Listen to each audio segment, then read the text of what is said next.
There is nothing wrong with your internet. Do not attempt to adjust your settings. We are controlling the podcast.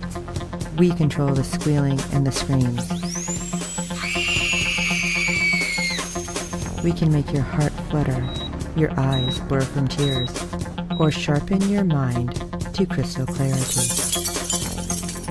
For the next hour, sit back. We are in control of what you hear. We repeat, there is nothing wrong with your settings. You are about to experience the awe and mystery known as the female mind. You are now entering the Fangirl Zone.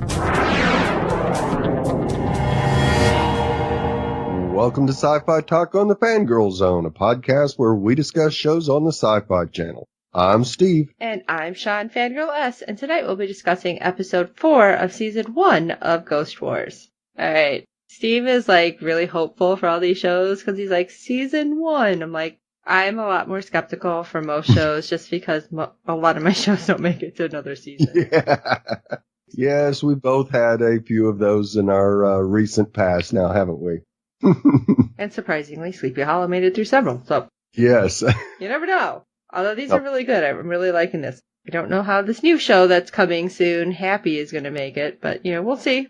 Right. And we expect Krypton to be... Oh, I forgot that's coming. Yeah. It's crazy how much is coming out. I love it. Love it. All right. Now let's get back to Ghost Wars, and Steve has some ratings news. All right. Episode 4 had a 0.10 in adults 18 to 49. With 0.493 million viewers, making it the 108th cable show of the day. And we get into another one of those, okay, I really need Nielsen to explain this to me. Uh-oh. Ghost Wars is getting 50,000 more viewers than Van Helsing. Okay. But their adults 18 to 49 number is lower by a 10th or 20th. So how is that possible? Unless the 50,000 or so viewers are adults over 49. Oops. I fall into that category. That's weird. I don't know. Maybe that may be. Yeah, that really could be it because there are several of us old codgers watching these shows, that's for sure. I'm still on the other side, so we'll see. Right. All but this makes, at least 2 out of the 4 episodes, probably 3, that Ghost Wars ends up with a little bit more viewers, but a little less in rating with the adults 18 to 49. That's interesting. Because they seem, the lead, Avin, seems to have a really big following with a younger crowd. Right. Like the Disney crowd, so I don't know, that's weird. All right, well, let's jump into episode 4, shall we? All right. The exorcism of Marcus Moon. As church membership flourishes, Reverend Dan soothes the anxiety of the townspeople. But when a young boy gets possessed, Dan wrestles with the thought of performing an unsanctioned exorcism.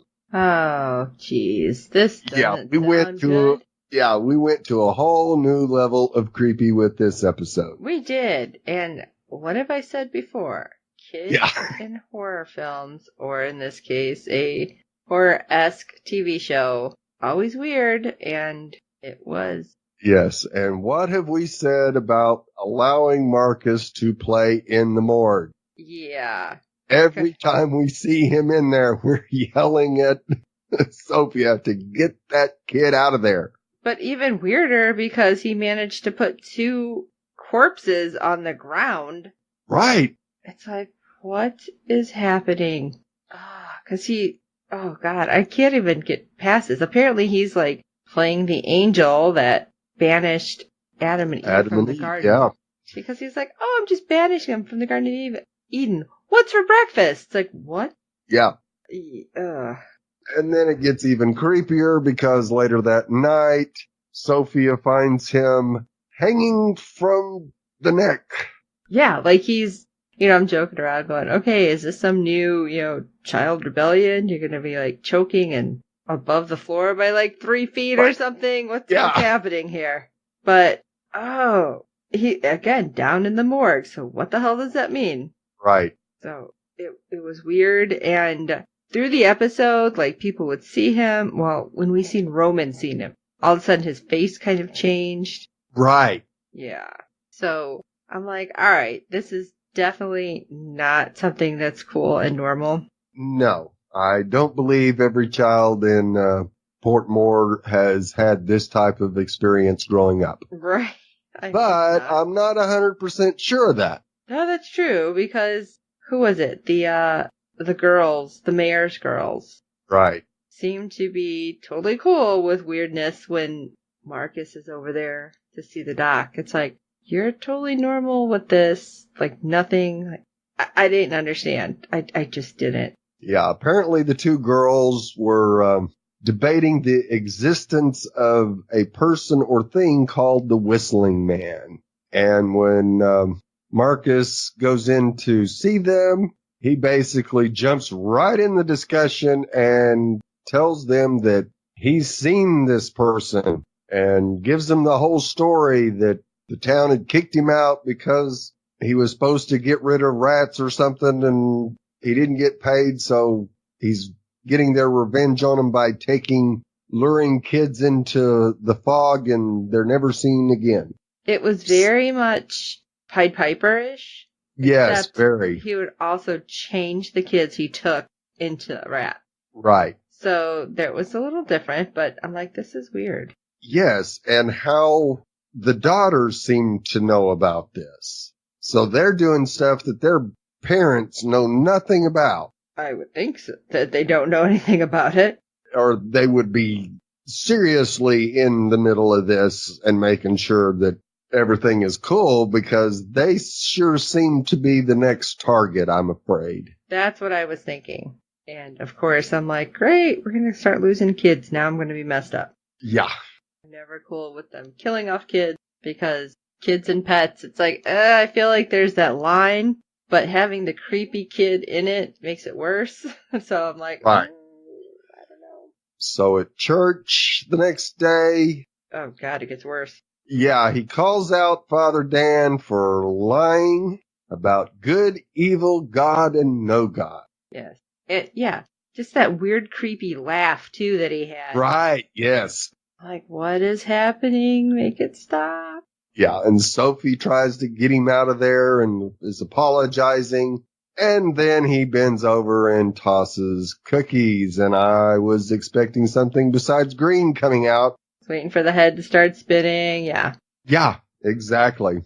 That always grosses me out, too. Why? Why is the whole vomit thing? I don't know why. I don't get it. Yep. But, of course, his mom's, like, super embarrassed. Pretty much like any mother would be. Yes. And taking him out. But then it's like, Father Dan goes to visit. And he's, the kid's talking in, I don't know if it was Latin or if it was Spanish or... Yeah, I believe it was Latin, but it was very ancient Latin. Okay, because I felt like some of the words were Spanish, and I'm like, wait a minute. I think I know that. I know that word. But of course, I'm sure they all have Latin. Everything has Latin roots anyway, right? Right. And then, suddenly it's like, oh, you're possessed. It's like, how do you go from him puking? Well, you know what? Maybe he's seen The Exorcist too.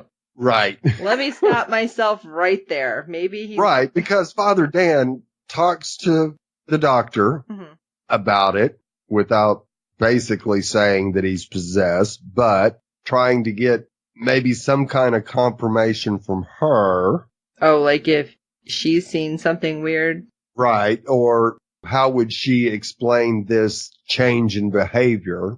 And so he's been considering it for a little while now. And of course, that evening, the kids are the mayor's daughters are in their room and they think they hear whistling coming from their closet. That was messed up because the one's like, stop it. Like, what? I'm not doing anything. Right. It's like, do you not both hear it? That's what I thought at first. And I was like, oh shit, maybe they don't both hear it. Right. That's even but apparently they did. And another funny thing is it's the youngest that seems to be braver than the oldest. That seems a lot. Happens a lot in these shows. Right. Because she just jumps right up and goes to the closet, swings it open, and all we see are a pair of red eyes. Yeah, that freaked me out. And all of a sudden, man, them girls, like, loud. Belting out high C's, indeed.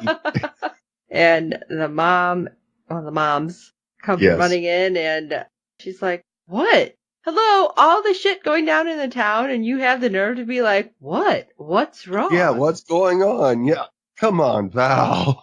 Yeah, really. What makes you think that because you've seen stuff that your daughters are immune to it? I mean, one of them drew a picture of your youngest brother. Right. You seen the frickin' ghost. You shot at it. Right. And then it turns out this is where it gets even weirder, because it turns out it's Marcus. Yeah. How the hell did you get in that closet? Yes. My thoughts exactly. I'm like, where did he come from? Why is he in the closet? Oh my God. How did he get there? Yeah. I was just like, because he does say earlier that the whistling man had other plans for him. So did he get kind of spirited away there or something? I think so. I can't. Because it was weird and creepy and damn kids. Right. So, of course, Father Dan has to break out the big guns at the morticians, performing an exorcism on Marcus. He didn't break nearly enough holy water. No, I don't think so either.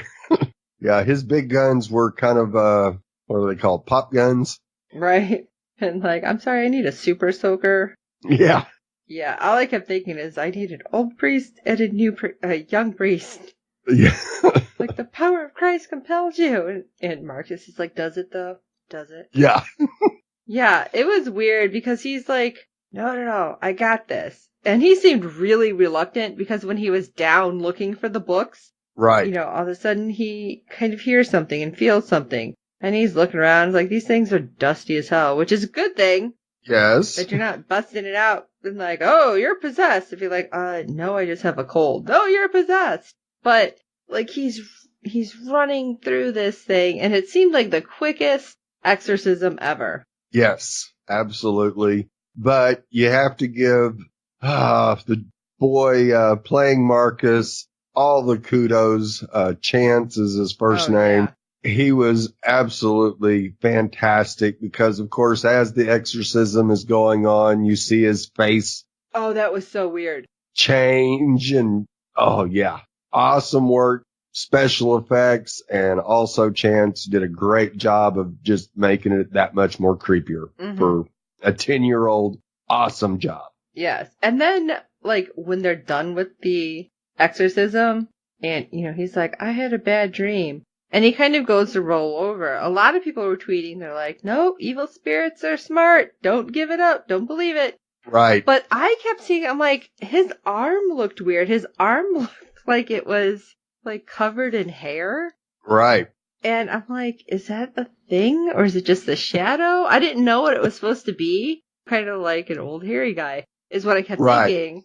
And I'm like, he's about to turn into a werewolf. I didn't know it was weird. But I'm like, could it be that easy? I'm going to say no. No. And what do these ghosts do? They give you an illusion. Right. So, yeah, the odds of that exorcism being successful, slim to none. Right. But, of course, after it's over with, to show him gratitude for saving her son and to show her his gratitude for letting him perform a very risky non-medical procedure on a minor, they have a kiss. Oh my gosh. And did Father Dan not look like, gotta go? Yeah. This isn't right. Right. So I'm thinking, oh great, is she possessed? Right. And I was like, what's happening next? Oh my God. This doesn't make sense. And I thought we were going to, like, go back to the kid and he was going to, like, be on the ceiling or something, like, laughing. Right. Or something weird, very exorcist-ish. Right. But no. Yeah. Sophia comes into the church with Marcus in her arms. Yeah. And he's dead. I thought it was, like, because then she falls to the ground and, like, all the people in the church kind of surround her. Right. Right away, I'm like, is this some sort of messed up dream sequence? Because didn't it have that feel? Absolutely. Except it wasn't. Well, or was it? You think I it have could a have been? feeling that Sophia saw what the ghost wanted her to see, that Marcus was dead. Mm-hmm. She carried him into the church so all the church people could see that he was dead. So they would all turn on Father Dan, or Father Dan would do something drastic, which he ends up doing, Mm-hmm. to get what they wanted. Oh. See, I didn't think about that because, then Father Dan kind of breaks down. He's going downstairs, like raging, crying, and repenting. And Right. he feels, there's like a crack in the wall, feels air. And so he pushes into it because obviously that's what you do. Your wall's cracking at the church. Let me push it and see what happens. Right. And then goes into a weird room. Why is there a sealed up room in my church? That's a very good question. I'm going to light all these candles and read this, and all of a sudden there's this weird glowing orb. I should go touch it. Right. Really? Starting to think that he's not the brightest bulb in the box. Well, he's totally distraught, thinking that he basically killed Marcus. And so, now, how does he know? Maybe he knows what that orb is, but I kind of doubt it. But yeah, he just grabs a hold of it and lights up like a Christmas tree. Right? Yeah. I'm thinking these are very bad things. Yeah, I expect that it's not a good thing, and I hope Father Dan survives this.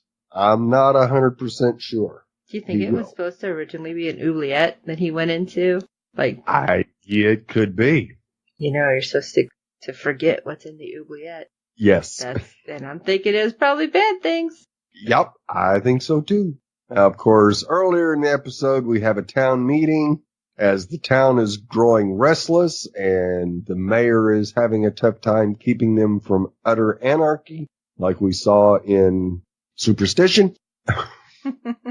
So all the citizens have gathered for a meeting with the mayor, who tries to answer their questions, but of course really can't give any satisfactory answers. She can't tell them when help is going to be there, when the bridge is going to be fixed. All she can do is say, remember the blizzard that... Oh yeah, they were snowed in for 7 months. First of all, 7 months. And no. we survived because we helped each other, and we'll do that again. Well, plus one lady was saying that the grocery store is empty. Right. So it's like, how the hell did you survive 7 months if your grocery store is empty and it's been, like a week? Yeah. Like, do you not fill that thing up all the time? What's happening? I was stuck on the 7 months blizzard where you're snowed in. I'm like, no. Yeah, exactly. And like, I'd have had to move at that point. I'm like, no, I'm going to tap out. Thanks. Yeah. You and me both. It's bad enough when we get so much snow here that you shovel, you get down to the end of your drive and you have to basically shovel your way back the other way because there's so much snow. Right. So I couldn't imagine like that level. And that's why I don't live in Alaska. Exactly. Or Canada. Yeah. We get a lot of snow here in the Chicagoland area. That's enough for me. Yeah. And that's way more than I want to deal with most times. So that's why I'm in Texas. Keep me south of I-40 and I should be okay. Yeah. Let's talk about Roman, because he was in it, but not as much as I was expecting him to be. Exactly. He really wasn't in it a whole lot. We see him that one scene where he sees Marcus, and then we see him again being approached by the bullies from episode 1. Yeah, I was who were surprised. much nicer to him this time. But they want something, of course. Big surprise. Yes. Of course, Maggie returns, which was also great to see because we hadn't seen her since the first episode. Yeah, I was wondering if she was going to pop back up or if something was happening. Right. But she does pop back up and, of course, tries to talk Roman out of taking care of their little problem. Mm-hmm. The guy's mom is haunting them. Well, Maggie called them kissing cousins, which makes me wonder if they really are somehow related. Because the girl says, yeah, she's calling me a whore. And Maggie's like, well. The shoe fits. So I don't know. And especially because Roman was like, Maggie, stop doing that. She's like, I swear it's not me. I'm not the ghost haunting them. Right. But then you kind of see like, snicker, you know, like side eye. It's like, is she? Is she not? I don't know. Right. But we never see him go over to their house anyway because Landis is able to track him down. Yeah, can I buy you a cup of coffee? Why? Do you want to throw it at him? Since, you know, he managed to knock yours onto you? Just wondering. That was a distinct possibility. But of course, no, she wants to experiment on him. I thought that was weird. And it made a lot of sense, though, that if he's the only one that can do something that, yes, we need to know more. Maybe he is giving off, like, a frequency that lets him kind of talk to them and not be... And see them, right. Yeah, not be affected by them the same way. Everybody else is, exactly. But, you know, when he goes up there, because he only agreed because she's like, yeah, I'll pay you enough to get out because I know that's what you want. Right. Like, well, it's true. Yeah, and... When he goes up there, he tells him you got to turn off the power grid because it messes with them. And they kind of, like, what's her name? Landis. I'm going to screw it up with the name of the place, that's why. Yeah. Landis kind of looks at her work partner like, ah, shit, we were right, and he knows. And he's like, but you already knew that. Right. But the second, you know, they do that, all the weird shit starts happening again. Although we did not see the weird woman in red, which we forgot to mention last week, because we have no idea who she is. Yeah, we do not know. But she doesn't seem to be, not evil, but... Right, she's just kind of hanging out. Yeah, she might be one of those that... like Maggie. Right, that Roman had mentioned in this episode, saying that, yeah, before the earthquake, the ghosts he saw were friendly, and he could talk to them and get information from them. Mm-hmm. Which I kind of have a feeling this lady in red was probably one of those. I was starting to wonder if that's his mom somehow. And that very well could be a possibility. Because he was given a letter from Father Dan that just says, thinking of you, and had money in it. Right. It's like, why would she send it to the priest instead, though? Yeah. That's why I started thinking, what if that woman in red was his mom? Something had happened, so we don't know. But then, you know, you have Landis, like, trying to experiment. They shut down the power grid, and then, okay, up pops Chloe. But I don't think it is actually Chloe. No, it's not. And she's, like, squeezing her, and then, Landis thinks she's in, like, a straitjacket? Yes. Imagining she's in a straitjacket. Right. So Roman's trying to talk to her. It's like, no, I can help. And I can see it being weird because instead of, like, doing the experiment on Roman like they were planning, it ended up being onto Landis. And I think they were wanting him to do the same thing that Billy wanted him to do, was get rid of the ghost so we can continue doing what we need to do. Right. But didn't work out so well. And he's like, it's not so safe for me to come back because I can't guarantee you're going to live next time. Right. It's like, what? Although, interestingly enough, you know, she does tell him maybe there's a frequency that the ghosts are on and you can hear them and you can see them. And he's like, oh, like a radio. She's like, yeah, you're like ghost radio. The next step in evolution. Yeah, the next step in evolution. When I heard her say that, I said, oh, come on. Right. And then he's just like, yeah, I think this whole thing's your fault. It's like, what? Exactly, yes. Wow. Talk about no chill. I was like, okay. I think he's right. Shots fired. Yep. I think he's onto something there. Yeah. It was kind of crazy, though, that he just like, I have no reason to hold back. I'm just going to, like, put that out there. That's right. So, I don't know. It's a lot of weird shit in this episode. But it's been that way for every episode. Right. It started off, like, fast with it, so we can't say this was unexpected. No, not at all. I don't know. So I don't know where we're going. I can't even kind of predict.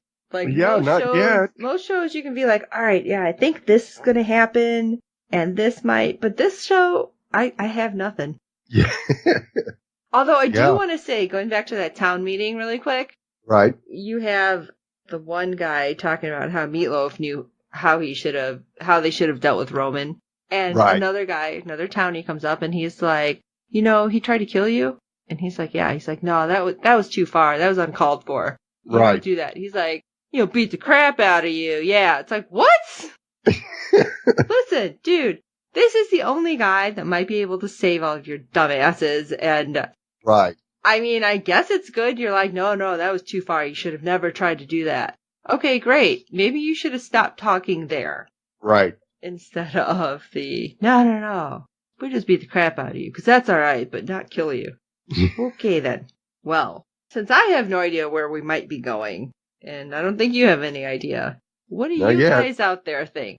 Do you have ideas of what's happening? Shoot us an email at sci-fi talk@fangirls.com. Let us know what you think. Check out our website. Check out the Facebook page. Follow along on Twitter and tweet with, well, pretty much Steve for this, because I'm normally working nights. Wah, wah. So we want to know what you think. And while you're at it, if you can rate and review us on iTunes and all the other podcatchers you're listening to us on, because good ratings and reviews help other fans of the show find us.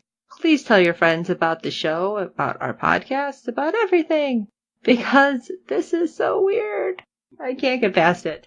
But for this episode of Sci-Fi Talk, I am Sean Fangirl S. And I'm Steve. I think that you guys opened up a can of worms here. And until next time.